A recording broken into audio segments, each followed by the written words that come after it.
Hi folks, I'm Ian Baker, and if you're in the market for an RV, you may find yourself overwhelmed with options. But I'm here to help navigate you through the process. This video is going to focus on fifth wheels, what to look for, and some major decisions you need to make to help narrow down your search. Let's start with where the term fifth wheel came from and essentially what it is. Basically, people copied a design used for horse-drawn carriages and placed an actual wheel on the back of a truck to attach a trailer, which would allow it to turn on a horizontal plane. Because it was literally another wheel placed on a four-wheel truck, it was called the fifth wheel.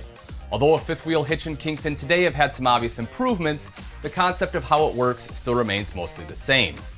So why are fifth wheels so popular and why do people seek them out? A lot of people like fifth wheels because they tend to give you more space and storage than travel trailers. Plus, because the pivot point is on or in front of the rear axle, it tows much easier as well. The truck and fifth wheel move on the road as one unit, almost completely eliminating sway.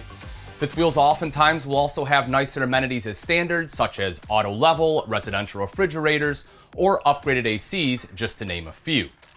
You may find yourself saying, Ian, fifth wheels sound great, but with so many options, where do I start? Well, one of the first things you'll need to decide is if you plan on towing with your current truck or buying a new one. Bear in mind that you need a pickup truck to tow a fifth wheel. Unfortunately, an SUV just isn't going to work. The next part can be a little confusing, but I'll do my best to try and simplify it. Let's start with the truck. There are two important pieces of information we're going to need. First up is tow capacity, which, as the name suggests, is how much your truck can tow.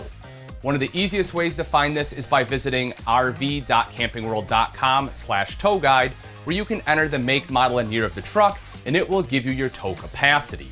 Secondly, you'll want to find your truck's payload. This is how much weight your truck can haul or carry. Everything you put in your truck, including cargo, passengers, and the pin weight of the fifth wheel, are all taken into account here. If you don't readily have this information available, you can take the truck's GVWR, or gross vehicle weight rating, and subtract from it the curb weight of the truck, which will give you the truck's payload. That, for the most part, covers what you'll need to know on the truck. However, you also need two pieces of information on the fifth wheel. The first one you'll need to know is the fifth wheel's UVW, or unloaded vehicle weight. This is the weight of the fifth wheel before propane, batteries, and everything else is added. The second piece of info you'll need, again, is the GVWR, but this will be of the fifth wheel, not to be confused with the GVWR of the truck. Both the UVW and the GVWR of the fifth wheel should be located somewhere on your RV. The GVWR is generally found on a sticker on the outside, on the off-door side of your fifth wheel, and the UVW is usually somewhere around the entry door. Once you have all the necessary information, you will then take the UVW of the fifth wheel and add to that the weight of your propane tanks, batteries, water, and an educated guess of the weight of your stuff that you pack in the RV. On average, people pack around 750 to 1,500 pounds of stuff. However, that can vary greatly from person to person, and I highly recommend you have your loaded fifth wheel weighed before your first big trip to ensure you are towing safely. The last thing you'll want to do is take the loaded weight of your fifth wheel and compare that to the tow capacity of your truck. Many people like to have a 10 to 15% buffer zone from the max tow capacity of the truck, but again, this varies from person to person. Be cognizant that after you load the fifth wheel, including your propane, water, and everything you pack, that it is under the GVWR of the fifth wheel. Also, be sure you're not exceeding the payload of the truck. This is especially important in half-ton trucks, as their tow capacities can handle big, large fifth wheels, but their payload cannot. Next up is the profile of the fifth wheel. While there are low-profile fifth wheels, the main two out there today are full and mid-profile. While not necessarily something you need to decide right away, I do want to go over the major differences of the two, as it will help you narrow down your search. Mid-profile fifth wheels are generally lighter and oftentimes shorter than full profiles.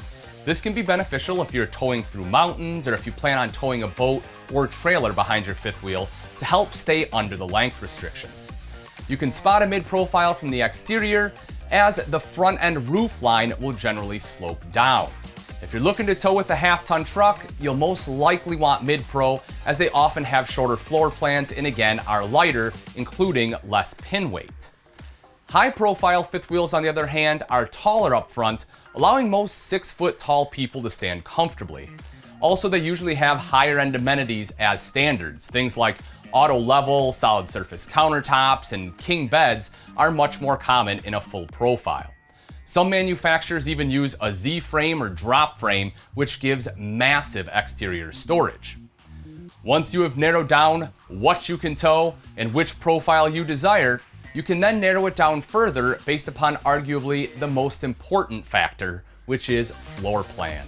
This is where the greatest variant lies and where you really need to determine how and where you plan on using your RV. My recommendation is to start with how many people need to sleep in your fifth wheel on a regular basis. If the answer is 4 or more, I generally recommend an RV with bunks or a toy hauler with a drop-down queen bed.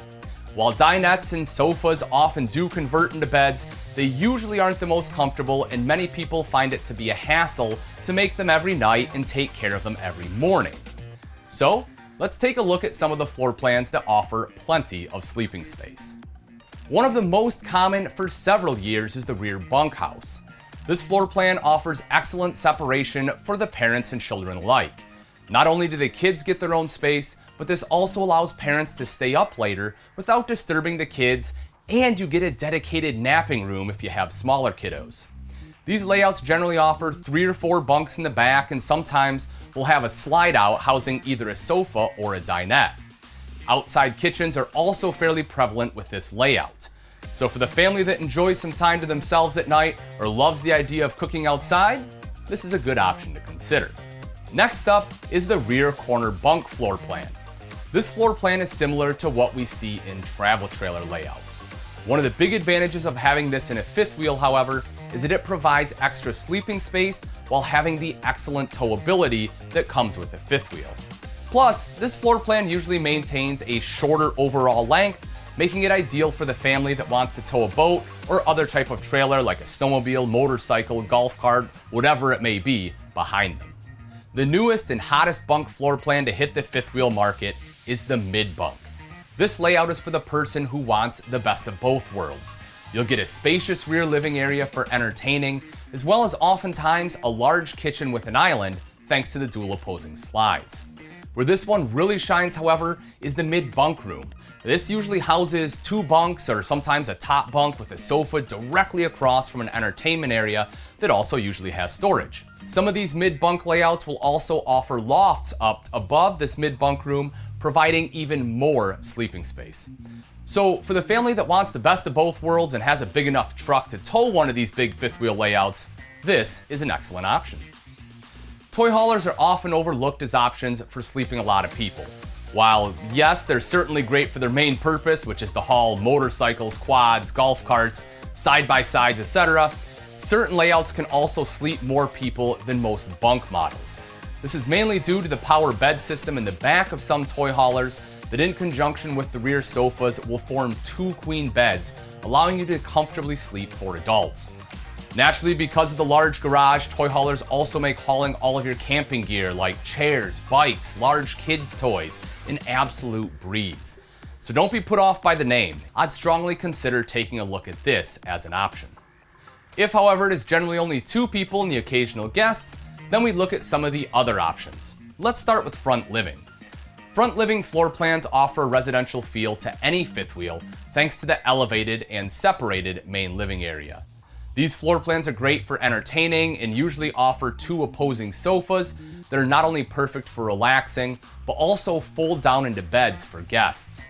Oftentimes, they will also offer theater seating directly across from a TV and a fireplace for the ultimate couples relaxation. Next up are rear living floor plans. These have been one of the most popular couples floor plans for years, thanks to the open floor plan layout that you generally get. Rear living fifth wheels will oftentimes have a center kitchen island, offering outstanding prep space and storage, plus a large living area with a sofa and theater seating across from a TV and fireplace. Because of the open floor plan concept, if done right, these floor plans can be a little bit shorter than other living room-centric floor plans, but still feel very large. For the couples that love to cook, rear kitchen floor plans are where it's at. You get a dedicated kitchen in the back of the fifth wheel where people aren't constantly getting in your way. These floor plans can sometimes be quite unique, offering large hoods or high top bars, or just a lot of other amenities you generally don't find in other layouts. There are other floor plans as well, like front kitchen, front bath, and rear entertainment. While the ones we went over are certainly the most prevalent, a few of these other niche ones are definitely worth checking out because it might be something that you fall in love with. The last thing I want to touch on are some of the extra amenities that come in fifth wheels. Depending on your needs, these can be make it or break it factors that may be high on the priority list. Some of these include a second or possibly third AC. If you plan on going to Arizona or other really hot climates, this can make sure you're nice and comfortable even on the hottest of days. An island kitchen for storage and prep space. I talked about that in some of the other floor plans. These can be great for any cooking needs. Pantry storage may also be something you're looking for, possibly a king-size bed. A generator is also something you may want to think about for the person that likes to camp in more remote places. Appliance sizes are also something that people usually don't think about. Sure, you see a residential refrigerator right away, but maybe you want a bigger water heater. If the whole family has to take a bath, that's something you'll probably want to consider before making your final decision. All right, folks, that wraps it up.